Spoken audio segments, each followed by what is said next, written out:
Other interesting business news, you have Amazon Prime to start showing ads unless you click that upgrade button. Now this comes to us thanks to NBC News, and not to brag, but I believe I am part of the 1% of people who do not have Amazon Prime, partially because everything on there is luxury and you can just wait a couple days. And I was going to say, I'd rather just read a book than watch something on TV, or in this case, on the Amazon Prime. But nevertheless, I know it is quite literally one of the most popular subscription services on the planet. So the odds are, if you're watching, you probably are a customer of Amazon's in that regard as well. Now, this comes to us thanks to NBC News. They note that Amazon Prime Video viewers will have to pay an additional $2.99 monthly in January to avoid ads. Of course, there's also an asterisk because you can never forget the government extortion. I mean, the taxes you have to put on that. So, anecdotally speaking, in Texas, that's going to be an 8.25%. So, it's $2.99, which is clever for marketing because it sounds less than $3, but after the government fees, it's going to be more than $3. Which, again, I mean, in the grand scheme of things, in the aggregate, you could argue that does add up. That's about a gallon of gas, depending on where you live in the United States. Well, unfortunately, with the federal gas taxes and all the taxes these days, premium is actually more than that. But nevertheless, for regular unleaded swill, that's probably around that price point. And, well, unless you're in California, in which case, yeah, it's still going to be $5, $7, $20 a gallon, whatever it's charging at these days. Now, going back to the article, they note that the ad-free tier, which will officially roll out January 29th, will be on top of the $139 annual cost of Amazon Prime subscriber, or the $8.99 a month standalone Amazon Prime Video subscription. Which, geez Louise. Back in my day, I always say, I'm a little soul, but nevertheless, back in my day, Amazon Prime was free when you were in college. And then I foolishly found out the fine print. Oh yeah, then after you graduate college, they start to charge you, at the time, back in the day, it was only $99 per year. Now it's ballooned up to $139. And truth be told, if you want to have fun gambling without actually gambling, order something on Amazon, and you never know. If you don't pay for Prime, you very well could get it within a day or two. To me, that's half of the excitement. You don't know, the packages may arrive early, although they may arrive late. I was going to say, instead of Lady Luck, you have Amazon delivery driver Lady Luck. There's something to that. There's a joke in there, I'm sure, if you were to squint hard enough. Now, nevertheless, they note that this means users who choose not to pay the extra fee will actually be defaulted. We'll start seeing commercials on Amazon Prime on the same day. Let me see. So there's all the, geez Louise. Then they break down all the other options there. So right now, in terms of the competition, the landscape, in terms of streaming services, you got Amazon Prime ad-free, standalone at $10.99 per month. Amazon Prime free with ad with the Amazon Prime Banana Falcon package for all your free 2-minute delivery packages service. That's $16.99 per month. Again, don't forget sales taxes. Netflix standard is $15.49 per month. Disney Plus and with ad-free is $13.99 per month. Hulu ad-free is $17.99 per month. NBC Universal Peacock is $11.99 per month, which, all right. Then Max, which is press the business blunder in terms of marketing. Again, you have to have an asterisk. Nothing is worse than Bud Light in terms of business ineptitudes. But in terms of marketing, for HBO to get rid of the name HBO and just go with Max is the dumbest thing I've seen in quite some time.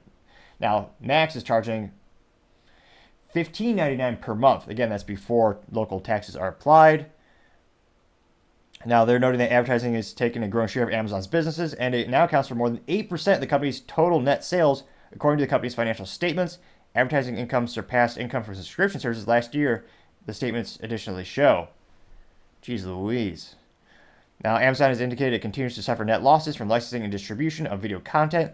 Those losses are, well, they keep on going to say how that's, one of the main reasons all these companies are losing money. It's a symptom of a bigger industry issue, which, yeah, even Disney, again, who they've had many business ineptitudes with many of the choices they made, they still haven't made money on Disney Plus, which is saying something perhaps to their ineptitudes, because they have the largest vault of intellectual property you could possibly fathom, especially for, adolescents and children. It's like you have all the classics from growing up. They have all that already in their vault. All they need to do is put it on the internet. And yes, I do know you have to build the platform. I know there's a lot of technology infrastructure and data centers are more likely to actually just host it in the cloud, and AWS, the most popular cloud providers, Amazon Web Services, that's not cheap. But for them to still not make a profit, and again, they're moving in the right direction, fiscally speaking, not morally, of course, but with Disney, they're losing billions on Disney Plus. The last fiscal quarter, it was getting down to the $400 million loss. So don't get me wrong, they're still losing money, but the rate at which they're losing money is starting to decrease. Finally, I'm sure the shareholders will be pleased to hear that, since, truth be told, they're certainly looking for some silver linings these days. Now, again, with Amazon Prime, there's a reason I didn't put this in the business blunder this section of the show, because I honestly don't think anyone's going to care. Because if you're already someone who is willing to pay for Amazon Prime, you're probably not going to care that your bill is going to go up a couple dollars per month to watch a couple videos. And I almost debate how many people who get Amazon Prime also watch the video feature of it. And I suppose they have some good content on there, perhaps. I remember they got some great accolades from the automotive community when they did the reboot of Top Gear, but they called it something else when I believe BBC dropped the show. So that certainly got some eyeballs on their platform. But I've, anecdotally speaking, just talking to the guys around the water cooler, or more accurately, at the range, since I work from home, but nevertheless, I never had someone say, hey, Topping, you need to get Amazon Prime because of this one show. Or, what do you do this week? Oh, what do you do this weekend? Oh, I tuned into Amazon Prime to watch something. And let me know in the comments, is there a very compelling, overwhelmingly popular show or movie that Amazon created and has exclusive distribution rights that make you go towards it? I know they got a lot of attention for rebooting Lord of the Rings in the worst possible way. Now, in that regard, they got attention in the wrong way, since it is highly ridiculed and critiqued by anyone who actually is a fan of J.R.R. Tolkien. But let me know I don't think, again, $2.99 per month. I don't know. Let me know. Do you think this is actually going to cause people to either accept that they're going to see ads? I guess, what rate do you think people will adopt or reject the ads in this case? It's one of those things where I think advertising is getting so unpopular, people don't like it, but they do like free stuff. Now, this you're already paying for. So, again, I suspect they'll be willing to pay a little bit more because they're already paying for a service.